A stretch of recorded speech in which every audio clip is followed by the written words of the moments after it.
Hello, I'm Naomi Steer, the National Director of Australia for UNHCR, and I'm delighted that you've joined us tonight for what is a very special webcast.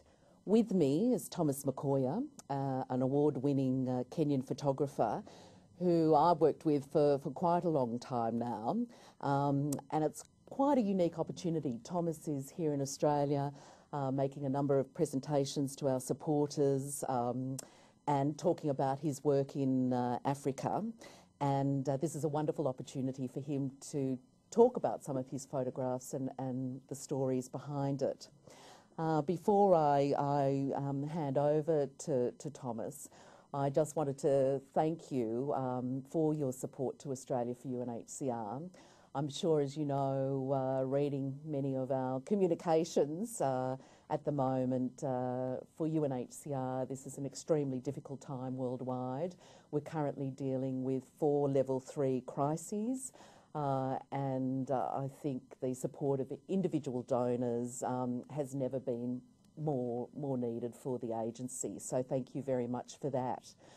At Australia for UNHCR, one of, I guess, the really important roles that we see for us is telling the stories about refugees.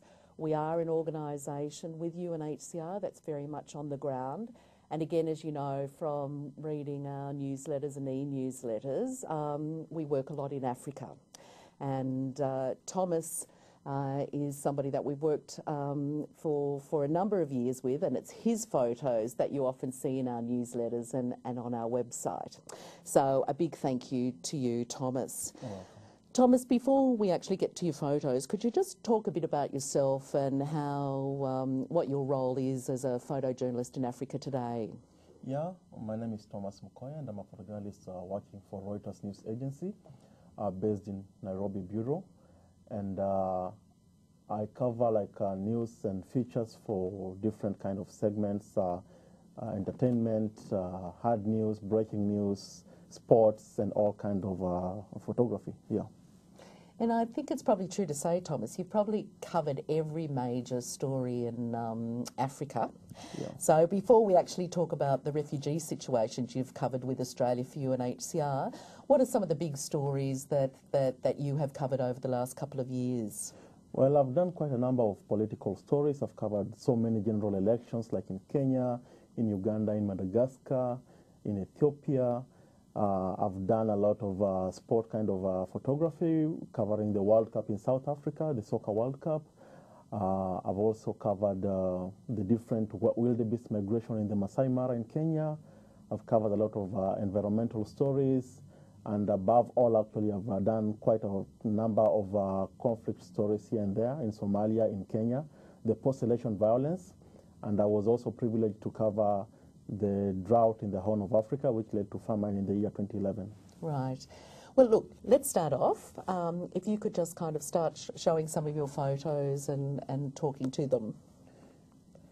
Yeah, I'll start by bringing you back to the drought in the year 2011 that was in the Horn of Africa. And this was a period where the continent was in real kind of drought situation. The Horn of Africa had not seen rain, like the seasonal rains, for quite some time.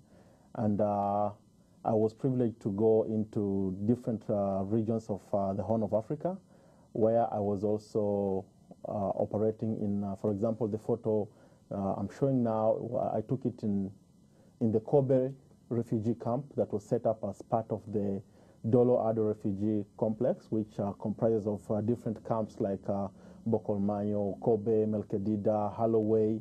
And it was a very, very moving situation at that time. And this was in the month of July in Kobe, Ethiopia. And this particular photo I've presented is of a man carrying his 18-month-old daughter who had just passed on. These were refugees from Somalia. You see, most of the refugees in Ethiopia were coming from the war-ravaged Somalia, and they had trekked for months and weeks into the camps in Ethiopia. And actually, this was at the height of the crisis where the United Nations High Commissioner for Refugees was setting up different camps. And in Kobe refugee camp, for example, I was there and I witnessed so many children dying. And in this particular day, it was on a Friday, and I joined the family to mourn the bereaved family. And actually, I followed them from their house for the prayers into the burial site, the cemetery, and they were all fresh graves. And it was actually a very, very moving situation. And I remember that evening, we drove back into where we were camping near the Somali-Ethiopia border. Because at that time it was the height of it all. There were no structures set up like to welcoming refugees. The camps were freshly being set up by the United Nations. And this was a very, very moving story for me, because I was part of the few photographers who were able to cover this story from the front. And I saw a lot of struggle that the aid agencies were going through in setting up the whole situation. So this was a very, very touching period for me. Flying from Addis Ababa to Dolo Ado is about, I think, 3-hour flight on a very, very small aircraft. And actually, even the runway itself where we landed, it was just a very, very makeshift field where we landed. And all these thousands and thousands of Ethiopian refugees were fleeing from conflict, because the United Nations could only provide support on the Ethiopian side. Because from inside Somalia, it was a very, very challenging situation here. Yes, yes. And I've also been privileged to cover other humanitarian stories, like this year, again, together with the Australia for UNHCR, we went to the Kenyan South Sudan border. This is a place called Nadapal, where refugees normally come to cross over into the country of Kenya. And in this particular place, we found people coming in with taxis from the nearby towns. And they were really coming. They get screened by the Kenyan security. The United Nations High Commissioner for Refugee staff are always there to receive them. And I got to hear different stories. And the photo I'm presenting now is of a lady who had come with a son who was they were refugees before going back into the Republic of South Sudan. And they are second-time refugees. They are crossing back into Kenya. And the son had gotten some education in Kenya, where he was part of the air. He had gotten some employment with an airline in South Sudan. So with the recent conflict and uprising in the Republic of South Sudan, they had to be displaced for the second time. So I was together with Australia for UNHCR mission in this particular date. And getting to hear that story, it was so moving, because this young guy could only escort the mother into Kakuma camp for the second time. So they were second-time refugees. And it was a very, very sad story, because you can imagine a country like South Sudan. They got the independence in 2011. And a few years down the line, again, so many of them are being displaced. So covering conflict actually in the Horn of Africa, you can never predict what other country is going to fall down. For example, like there's been a lot of instability in Somalia. South Sudan has always been having its conflict. And the refugees that have crossed over into Kakuma refugee camp, which was actually designed to host, I think, about 90,000 refugees, is currently hosting over 120,000 refugees. If I could just go back to that last photograph, because I think it's, I remember that lady, because I was there on mission, of course, as part of Australia for UNHCR, and I remember you taking that photo, and what she has in her hands, I remember. And maybe you could talk about that. Yeah, as the refugees normally flee their homes, because it's all in like an emergency situation, the elder lady was privileged to pick some of her cooking sticks. So those are cooking sticks that they normally use to prepare traditional food. And her son was carrying just a simple bag. And they were all smartly dressed. The son was tucked in. The guy was very, very sharp. And we followed this family actually all the way from Nadapal, crossing over point, to Kakuma refugee camp. And they were very, very happy to be back actually at the camp, because they could get some supplies in terms of food, shelter, and some basic commodities that they normally use for their day-to-day activities. So this was to me, it was a very, very sad story. But again, it was a movement showing that whatever happens back home, they know the channel that they will use to get help. So it was one of those stories that really, really touched me during that trip. And just also a reminder of what we would do, what we would take if we were forced to run. And for this lady, the most important thing was her cooking sticks, because that was something that made her feel at home, I guess, no matter where she was. Yeah, and for this kind of situation, you find that her role mostly in the society is to prepare food for very many people. And carrying those cooking, the sticks to prepare traditional food, to her that is maybe part of what she values in her whole life. And in the camp she was there before, she was in Kakuma before, and this is the second time she's coming into Kakuma. But at this point they have to get to the border, get screened for any weapons, if they have any weapons they're carrying with them. They had to be checked for medical checkup before being cleared to join the UNHCR team to be transported into the Kakuma refugee camp, which is 3-4 hours away from that particular border. Yeah. Yes. All right. As we followed the refugee situation that day, the movement from Nadapal to Kakuma refugee camp, I was so privileged because I remember going on top of one of the water tanks just to get an elevation to tell the story from an aerial. And I saw the boys playing soccer. These are people who've been displaced by the recent fighting. They've walked in their country to get into this kind of a situation. It's a joy for me to see boys engaging themselves in playing soccer. Actually, I took this kind of a shot late in the evening, just before the sun went down, and the boys were playing with no formula, just kicking the ball around, and I joined them. I took this kind of photos while playing soccer with them, just to engage them so they can also feel that I'm part of them, because mostly before I start doing my work, I normally try to putting myself into the situation of my people that I'm taking the photos of. And actually I was taking photos and playing, taking photos and kicking the ball. So to me, it was an interaction with the boys, and they accepted, and they were very, very happy seeing a photographer carrying 2 cameras, bulky cameras, kicking the ball with them. And it was fun. Actually, I spent some time here, and I got to realize that the boys are from different locations, like in South Sudan. Some of them are from Jonglei, some of them are from Juba, Yei, Yambio, and those kind of locations. So in the camp, this is where they've come together, different tribes, all displaced from a particular country, and they're playing soccer together. This is actually the reception center, not the actual refugee camp, but this is the reception center where the refugees will always be received. They're given a temporary plastic tent to shelter for a few days as the United Nations prepares to settle them in a particular block. In this particular time, they're being settled in Kakuma Block 5. So to me, that evening, I was so much excited because of the energy these young boys had, and looking at how far they've been displaced from. Yeah. I'm happy to share this photo that I took during a trip into the Dadaab refugee camp.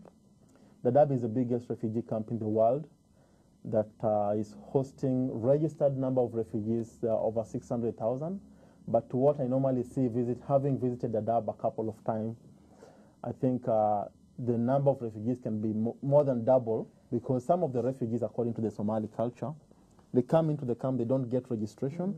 If you come into the camp and you notice there is, for example, Thomas Mukoya from our village, I will easily welcome in people to my house, to my tent, and I will live with them without registration.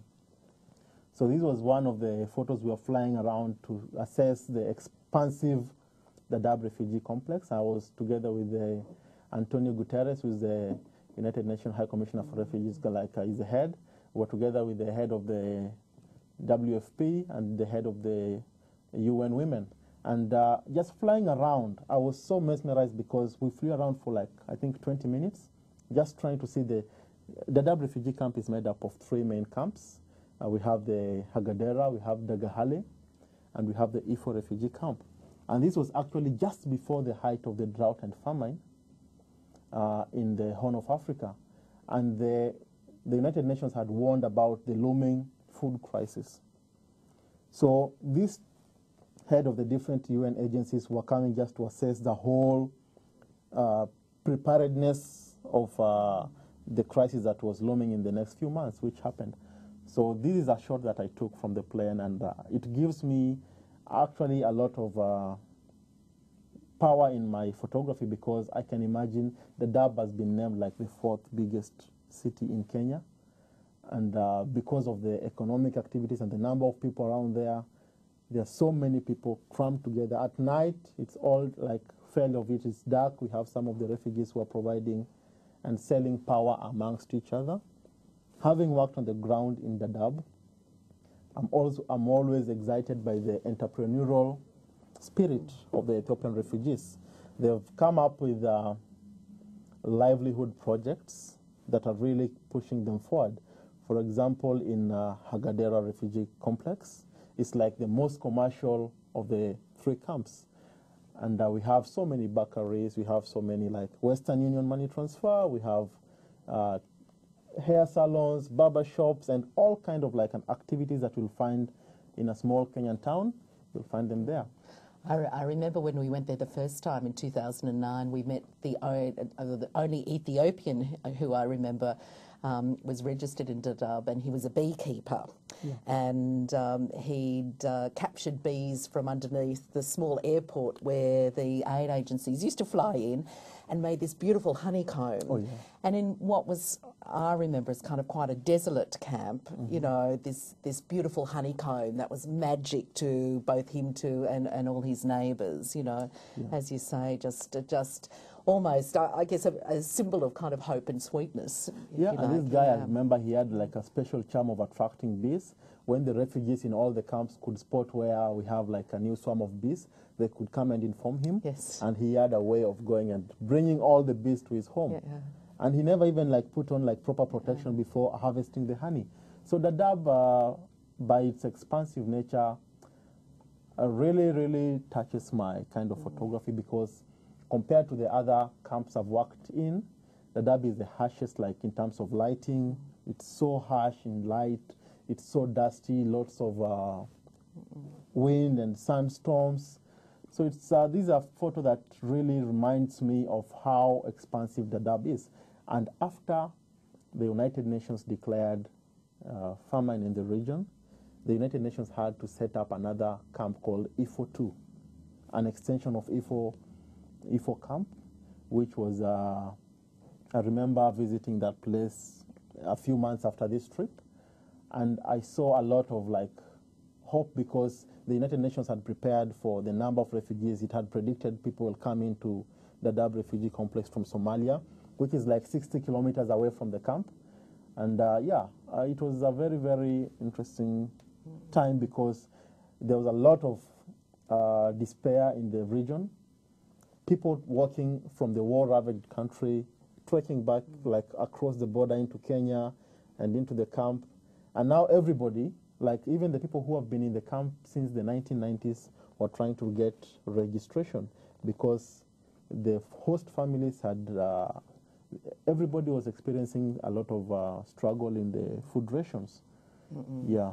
And I think we'll move on to the next photo, but the scale of Dadaab is a reminder that I think it's High Commissioner recently said that 85% of all refugees are actually hosted in the world's poorest countries, and Africa and Kenya is a really good example. I think it's got over 1 million refugees. Yeah. Kenya we have, which is extraordinary.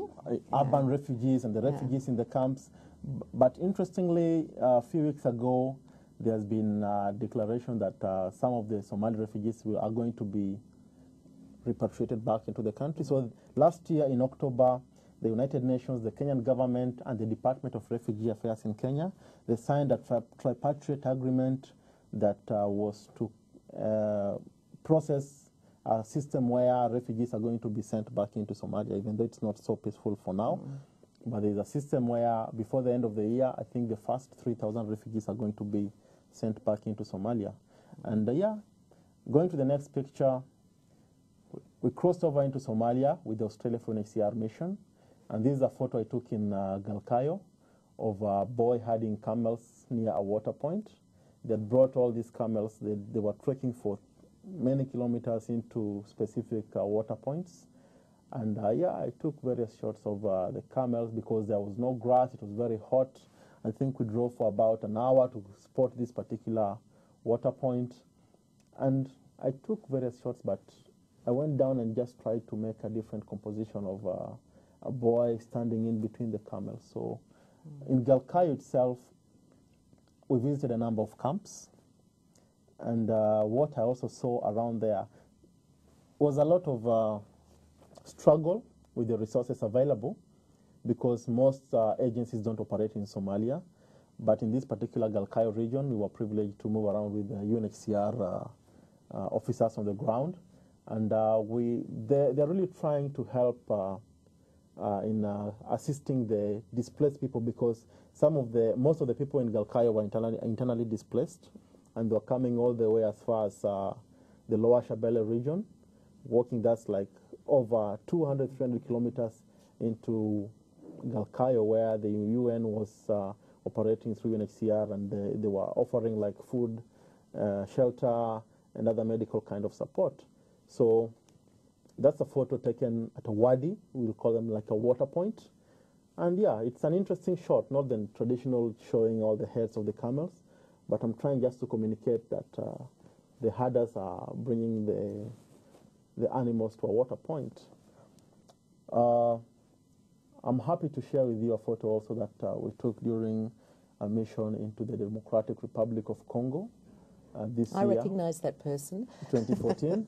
I went into the Oriental Province in the Democratic Republic of Congo together with the National Director here, Madam Naomi Steer, and her Deputy Deborah O'Neill, to visit some of the projects and efforts being done by the UNHCR in the region. So here we met Sister Angelique Namaika, who is a Nansen Award-winning Catholic nun. And the story of this Catholic nun really touched my heart again, in the sense that she's really helping rehabilitating the people around there. Most of the internally displaced in this part of the Congo are as a result of the Lord's Resistance Army activities in the Oriental Province.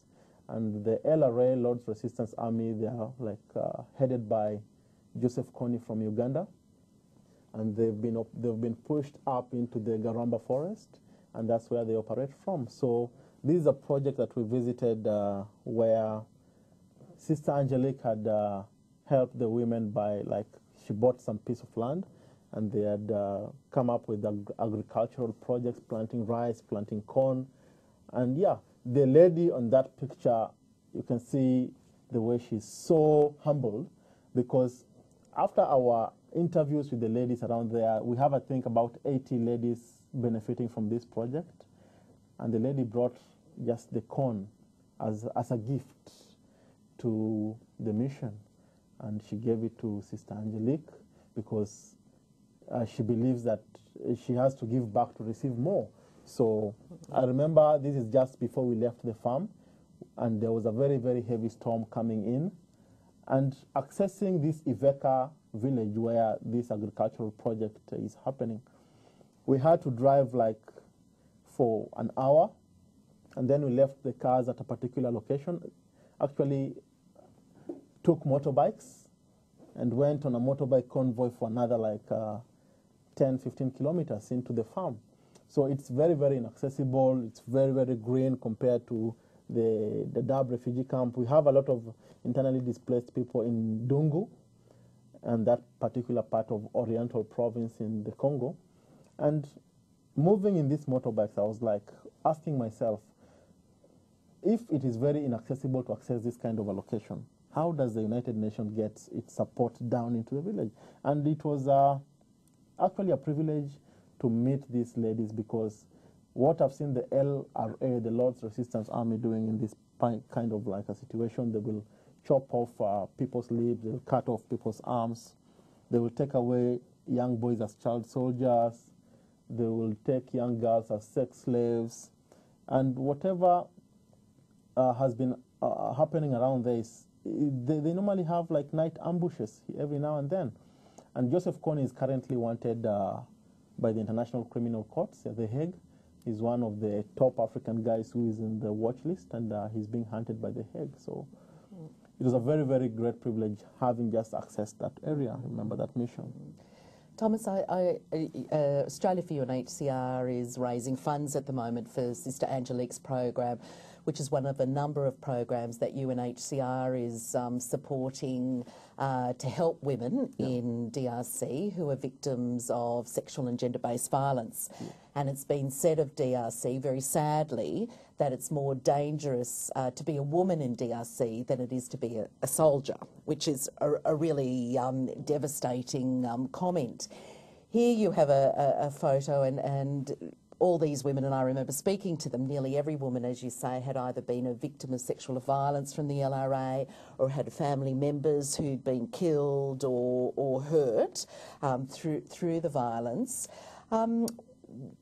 How do you, as a photographer, get these women's stories, often in very sensitive situations? You know, do you think that, you know, I think sometimes in Australia, obviously the sensitivity around those issues, that we would think that women wouldn't want to talk about those. But is that your experience? Yeah, like working in the refugee camps is quite interesting because I normally don't move around with the camera without like the support of the United Nations. I'm always moving around with the protection officers and the United Nations field staff. So they'll try and identify a few stories, and these people will always tell a lot about what they've gone through. But what really excites me or what really touches me is that they will always, the people will always refer you to a different story. They'll tell you, okay, I've told you my story, please go and listen to somebody else's story. Like they'll recommend somebody who can give you more like experiences, what they've gone through. And even with all these atrocities and the sad stories that they've gone through, they will always be happy to give interviews. They will always want their photos taken. They will be smiling. They can still afford a smile, even though they've gone through all these kind of atrocities. And even though sometimes we have to like conceal the identity of somebody who's undergone some kind of sexual abuse or violence, some of them will always say, please, you can show off my face. I'm happy to be seen out there. I'm happy to tell my story. But again, with the ethics of photography and the organization, we have to like maybe use only hands or maybe just use a silhouette. But on the ground, these people are always happy and ready and willing to talk about what they've gone through. And I remember in Nakivale, Uganda, Nakivale refugee settlement in Uganda, there is a Congolese refugee who we were talking to, and she was there together with her husband, and the husband is the one who picked us from another interview. The husband saw us filming and taking photos, and he came over and said, please, you guys have to come and hear my wife's story.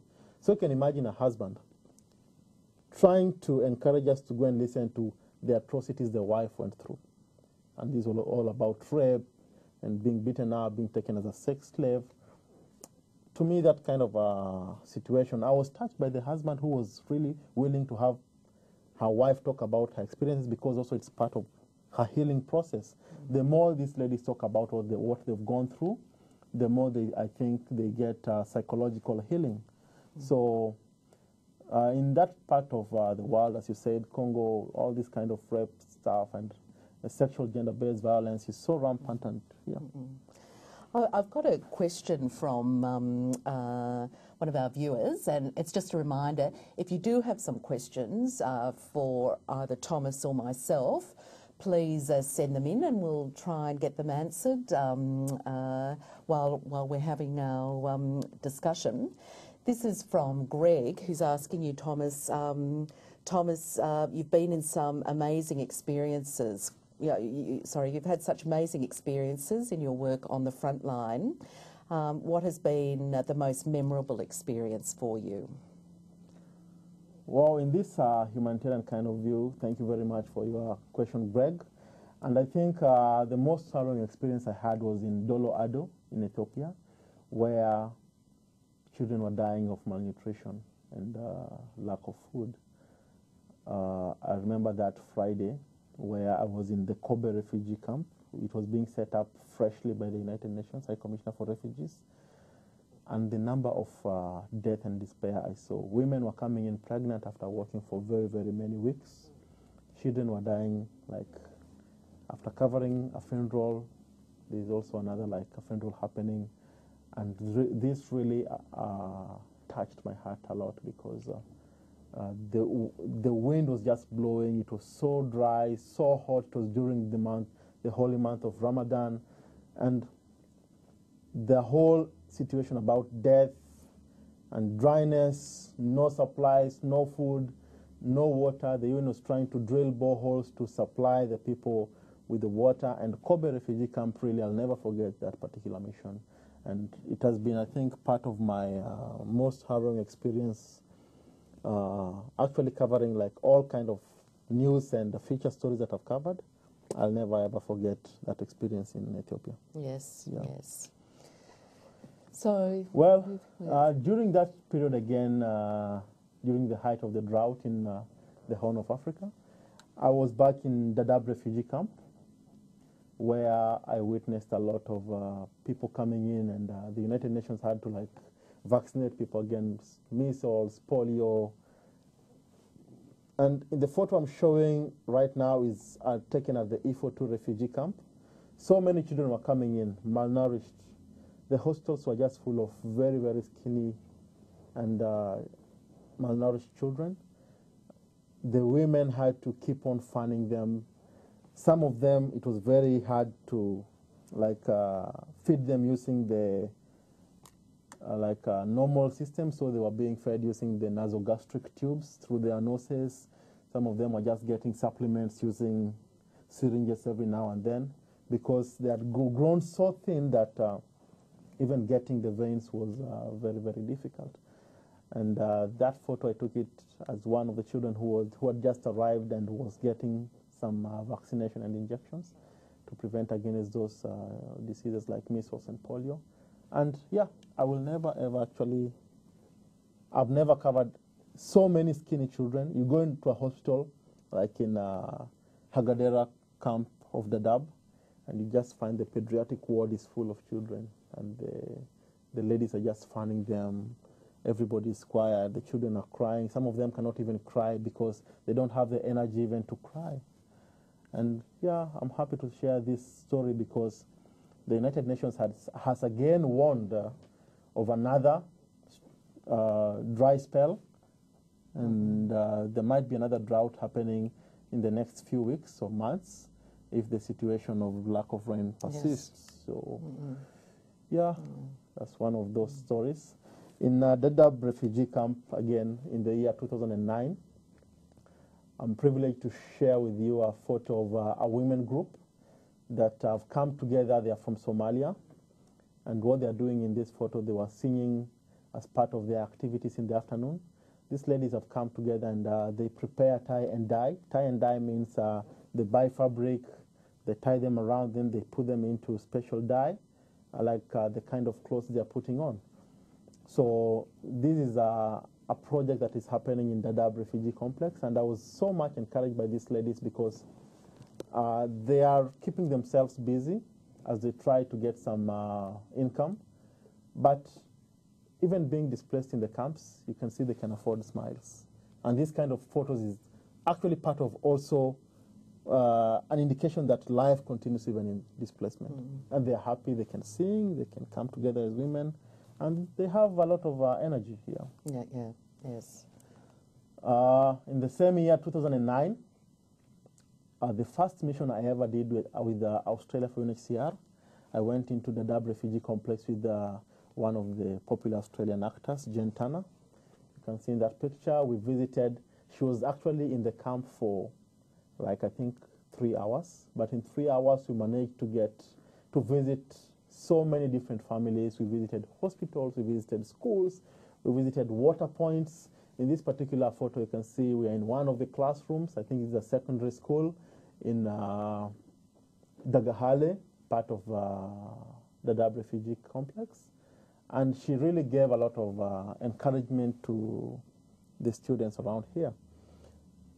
I remember we went to the hospital, and there was one child who was suffering from hydrocephalus, like the skull of this young child was big and it has had what I need. And she really took a lot of time to talk to the family, understand the story, listen to the way these people are traveling from Somalia into Kenya. And that kind of personal touch is what really also helped me understand that the refugees, the more they talk about their experiences, the more they feel appreciated. And she was there. We landed. Our flight was delayed going into Dadaab from Nairobi. We left Nairobi at about 10 o'clock in the morning. We were there 1 hour later. We were on the ground for a few, because she was flying back to Australia the same evening. So we were there for a very, very short time, but she managed to interact with so many people, giving them hope, seeing the situation in the camp, and the camp was flooded at that particular time. The Dadaab refugee camp, whenever it floods, that's another tragedy, because all the waterborne diseases will spread around. We don't have proper sanitation and water drainages, so in case it rains and it floods, it's another outbreak of diseases like diarrhea and all those kind of water-related. Yeah. Yes. And Thomas, I've got another question. It's a personal question. Yeah. About your approach to photography, and it's from Alicia, who asks, when did you first become interested in photography, and when did you realise you could make this sort of impact? Thank you very much, Alicia, for the question, and I really appreciate it, because my interest in photography came in when I was very young. I think I was in primary school. During our physics class, we had a practical lesson with the pinhole camera. And I really enjoyed seeing things through the pinhole camera. Maybe, I don't know if it's also taught around here in Sydney. I'm the wrong person. It's a camera where you make it from a box. It's a very, very basic camera. So I really enjoyed looking at things through this box. We called it the pinhole camera. And it's one of the things that my family also, part of my uncles who are into camera work and photography, and they used to come to our house with cameras, so I'd fancy these big cameras they were carrying. They'd take my photos in the morning when I wake up. I look at the photos nowadays. They're black and white, very interesting. And as I grew up, I had more and more inclination into journalism. And I studied journalism in college, graduated. And then by that time, the journalism market was getting flooded, and I decided, okay, let me specialize in photography, because I've had all this interest in camera work and stuff. So I took camera as a very, very serious profession to myself, advanced it, joined the local media, and then later on I joined Reuters, where I am until that now. Yeah. And what advice would you give to our snappers out there, as I think you've heard them, about how to take a really great photo? I think being a photojournalist, we have to tell the stories to the world. And the more time we spend in the field, the better for us, and we can understand the story more. Let us not just fly in, take shots, and then fly out.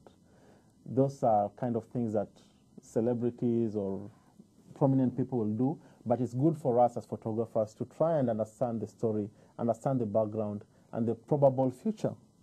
Because before going out on a shoot, have enough research, understand their culture, understand what they've gone through.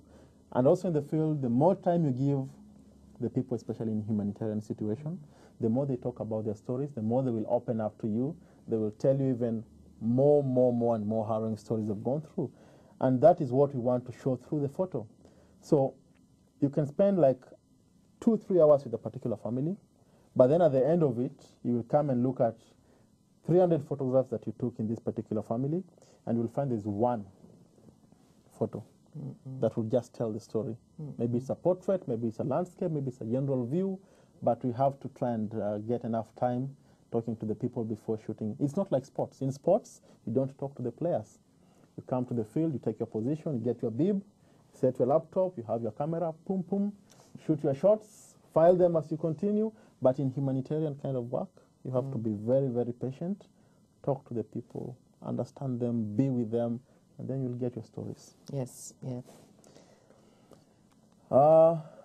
I've also had the privilege of working together with the Australia for UNHCR mission in Romwanja refugee complex in Uganda. This is a camp that was established, I think, in the 1950s when we had trouble in Rwanda at that time. And actually, Paul Kagame, the Rwandan president, was also a member of this camp. This is where he grew up, and now he's the president of Rwanda. So here we have Congolese unaccompanied boys who've come together into Ramwanja settlement. And these boys are living in the house you can see in the background. And they cook for themselves. They take care of themselves. They clean the environment where they live.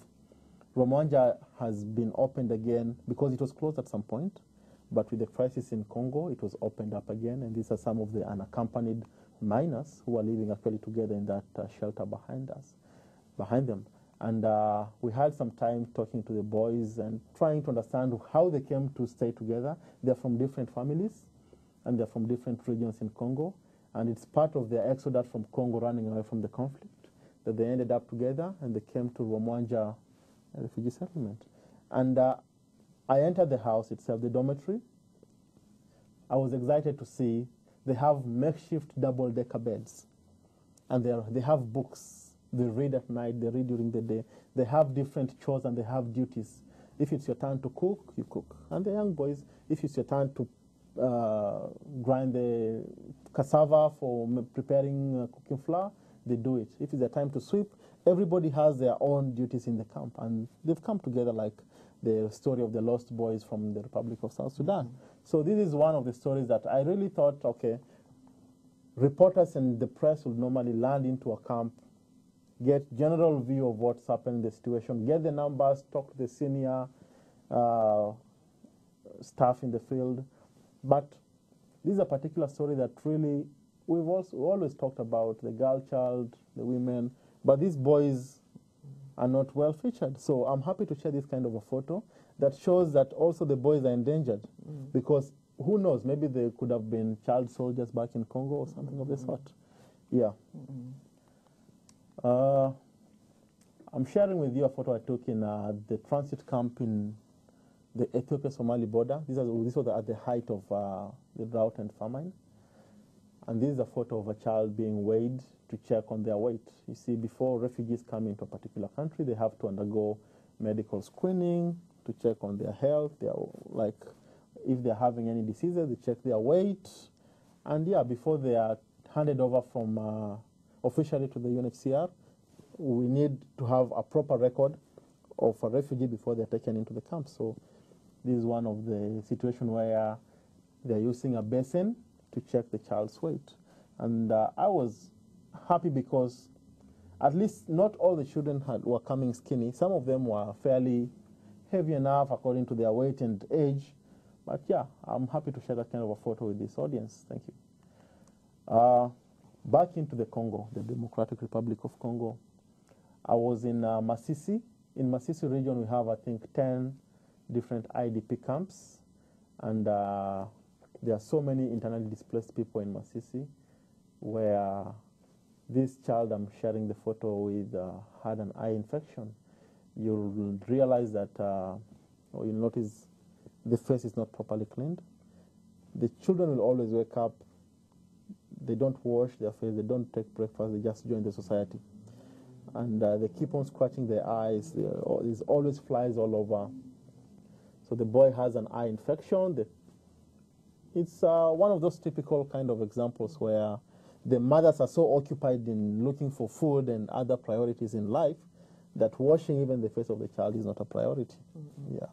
And I think, you know, you've also said, obviously, you know, there's such limited things often when you go to the camps. You know, water is so scarce. Yeah. So, you know, even to get clean drinking water, are you going to use that for washing? You know, I think sometimes you can really underestimate as Australians the kind of very, very basic level of subsistence that people are forced to survive in once they're displaced. That brings me to a question from Avery, who's asked, Thomas, there are so many things that refugees need, but what is the most important contribution Australians can make to assist refugees, in your view? Thank you very much, Avery, for the question. And I think having visited the camps, the different refugee camps and IDP camps, I think the biggest contribution the Australians can give, I think, is the support, the financial support that through Australia for UNHCR, they will go to the field, identify a specific need. For example, water has been a big issue in most of the camps.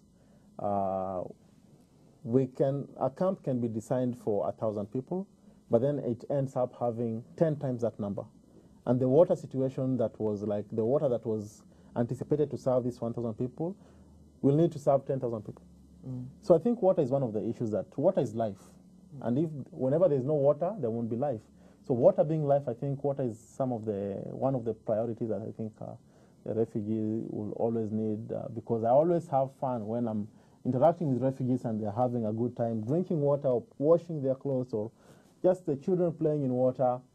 That gives me a lot of happiness, because water is life. Yes. Yeah. Yeah. I will share with you a photo I took in Kakuma refugee camp. That's of a South Sudanese woman. You can see I try using the eyes to tell the story. Portraits are always a very, very powerful tool of telling different stories. And the portrait of this South Sudanese woman is a very, very rich portrait. You'll see the different identification marks on her face according to her tribe. And she's displaced and she's waiting for some food rations. So I took so many different photos of this particular lady on the queues. I spoke to her. At this particular moment, she's sitting down at one of the centers, one of the sheds, and waiting for her supplies. So in most of the photos, actually, she was smiling, laughing, posing around. But as I said before, you have to be patient as a photographer, and you have to wait for those moments. So this is one of the moments that really communicates the movement, the whole story behind the lady, and I like the markings on her face. They're quite traditional, typical South Sudanese. I might just ask another question from one of our supporters, and this is from Peter. And I'll ask it now because that beautiful portrait of that woman who's looking at you, and quite a upfront and intimate portrait. Yeah. But Peter asks you, Thomas, in the camps, are there ever any people who discourage you from taking photos, or are angry at you taking photos? Thank you, Peter, for the question. I think the way I operate in the camp, I am so visible. I hang my cameras around, and everybody will realize there's a photographer around. And in most cases, I work with the United Nations High Commissioner for Refugee Field Staff, and they show me around, because before you go to the camp, you need clearance from the Department of Refugee Affairs in Kenya, from ARA in Ethiopia, and the different governmental agencies before you move into any refugee complex. So everybody who sees me as a photographer, the guys who are happy to have their photos taken, they will always be around. And those who feel they are so threatened or they are running away from persecution and they don't want their faces seen, they will always slowly fade away into the camps, into the tents, into the society. So the guys around me, I'll always talk to them. They'll tell me their stories.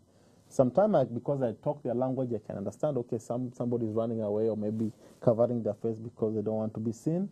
But in most cases, as a photographer, I'm always welcome, because, again, when I visit the camps every now and then, I come back sometime with the photos. I give out photos. That's the best I can give to the refugees, just showing them their faces as they came out in the photos. That is part of how I work. Yeah. And maybe following on from that, I've got another question from Sue, which is, Thomas, how different is your work as a news photographer from working with organisations like Australia for UNHCR in refugee camps? Yeah, actually, working for news, you see, news has to be delivered straight on time. You have to, because you're running with competition, and every minute of news is a deadline. There's a newspaper closing at a particular hour, at a particular minute, so you have to try and rush around, see as much as possible you can get without getting the real in-depth of it. But yeah, I have to try and balance myself when I'm doing news, so that I can understand how far they've walked, where they've come from, what is their main challenge, and I'll try and put this in my detailed caption. When I'm doing Australia for UNHCR missions, it's a little bit different, because I don't have to give the photos the same particular day. I have to go back to my base, process them, and I have more time interacting with the people. Vis-a-vis when I'm doing for news, when I'm working with news, I have to try and see how I can get the maximum from a very, very short time, as other journalists would do it, and hit the competition. Yeah. Thank you.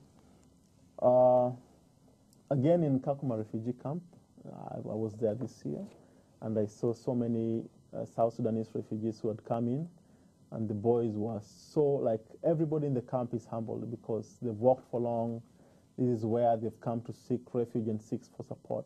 So it's a photo of young men just walking around the tents at the reception center, trying to feel the camp mood because they've just been displaced recently. Mm-hmm. And this actually shows how a refugee situation or a displacement situation can really affect somebody's life, and they have to come very, very low to try and see how they're going to get their support.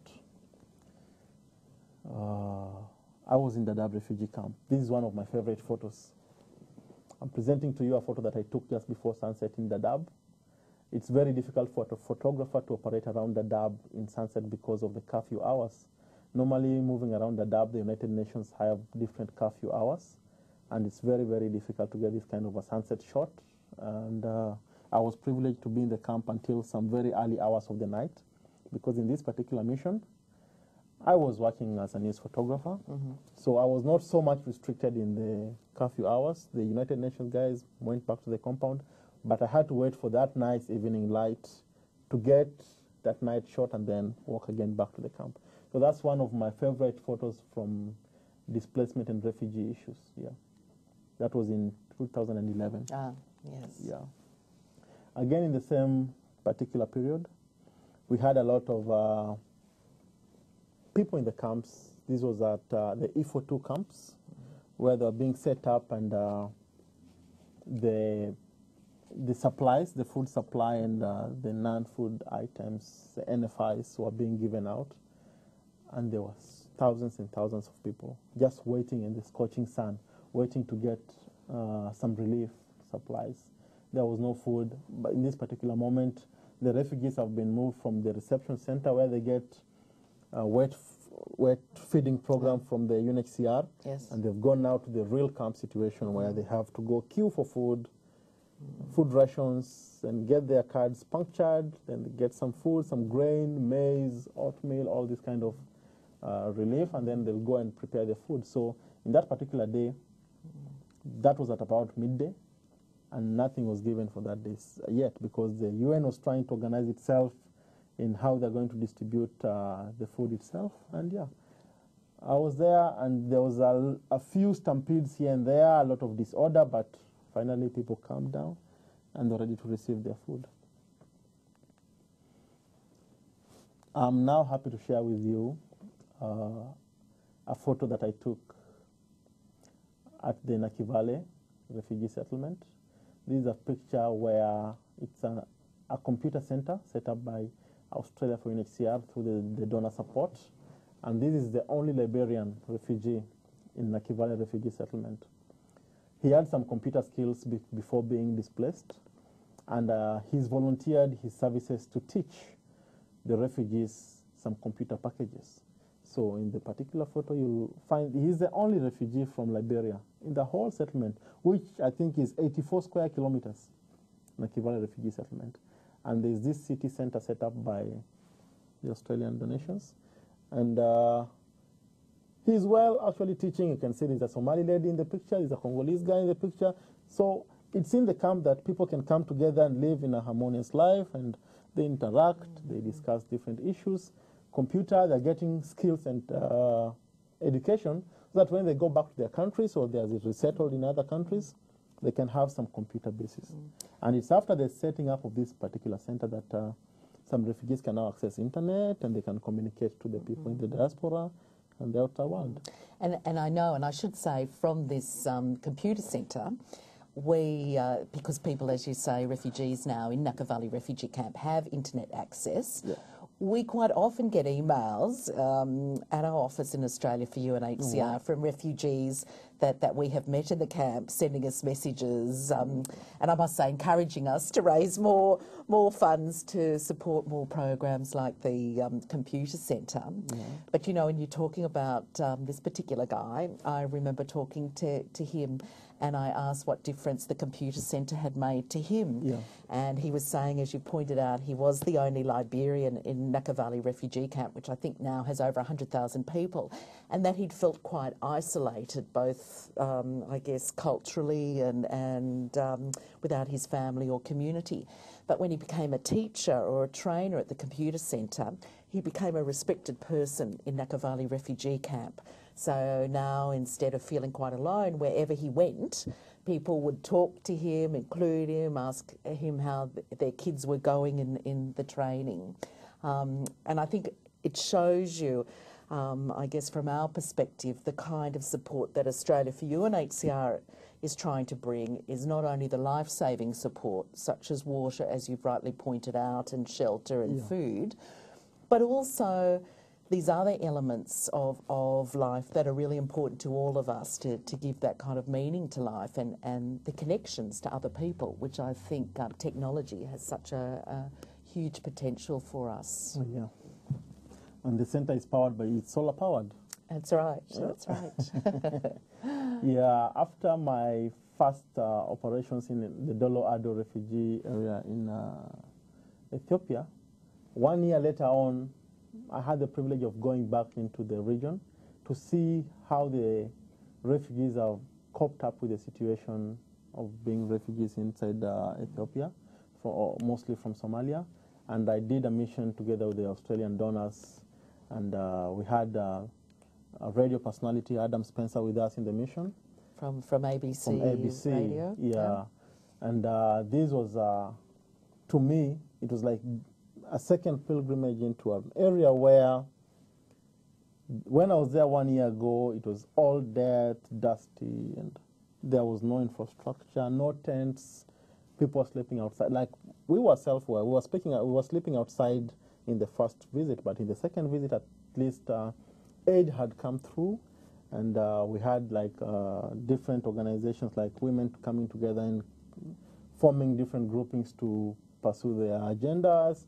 We had at least proper tents, proper toilets, classrooms were being set up, and I was privileged at least to visit at different water points, because most of the camps in that Dolo Ado area were being set up near rivers, because in Ethiopia we have very rich rivers flowing with a lot of water. So that's one of the photos I took near a river, and Mr. Adam Spencer, he's Australian, he was just posing down and just trying to touch the surface of the ground to see how the situation was like. And water had flown there a few months before. Now it's dried, it's cracked up, and this is part of what I felt, okay, my previous visit when I was covering it for news, at least people saw my photos and they reacted and they donated and they gave funds to the improvement of the situations in the camp. So going back again, meeting the aid workers who were there when they were setting up, they were really happy to see me again, because I was now here with a lot of support from the Australian donors, and getting report to give back to the Australians to see what the way forward for the Dolo Ado camp. So I'm happy with that. Yes. Yeah. Thomas, can I ask you a question? Often we get asked by our donors, who are very supportive of obviously of UNHCR and refugees, but, you know, often it can seem that it's just endless cycles of conflict, or you've just said there was a famine in 2011 and we're facing yet again another famine. Are you in any way optimistic that cycle will change? As somebody who lives in Africa, whose work is in Africa, who's seen many devastating, I guess, situations, are you hopeful, or you think that's just how it will always be? Well, some of the displacements in Africa have different solutions. Like, some of them need political solutions, some of them need diplomatic solutions, some of them need environmental conservation, and there is hope at the end of the tunnel, because if we can have the different nations to have like proper governance structures like good constitutions, if we can preserve our forests so that we're not displaced by drought and famine, if we can have proper integration between different communities, and if the resources of the continent can be well tapped so that people don't fight over minerals and gold and all these kind of mined down minerals. I think there can be hope that we'll have less displacements as we move forward. But for the displaced people, there's a lot of change, and I'm actually always grateful going back to the camps, because ever since I started going to the refugee camps and the internally displaced camps, I always find change, positive change that has transformed into the camp. Like the people who are resettled in different countries 5 years ago, they will talk about something in the camp that is not happening now. For example, we have now pit latrines. Maybe they were not there like 5, 10 years ago. And in future, we're even having cleaner water. Maybe they were drinking and saving water using their clothes, or we never had like proper clean water. But now, through the donations that the UN is getting, they're sinking boreholes, they're getting water treatment plants, and the situation on the camp is improving, while as Africa, again, we need to try and sort out some of those challenges I mentioned, like politics, environment, and how we mine our own minerals. Yeah. Yes, yes. Well, thank you. And on that positive note, I think our time has come to an end. Probably like everybody listening to this discussion, I, of course, as I always do, find it fascinating talking to you about your experiences and your very personal insights into the humanitarian situations that you cover.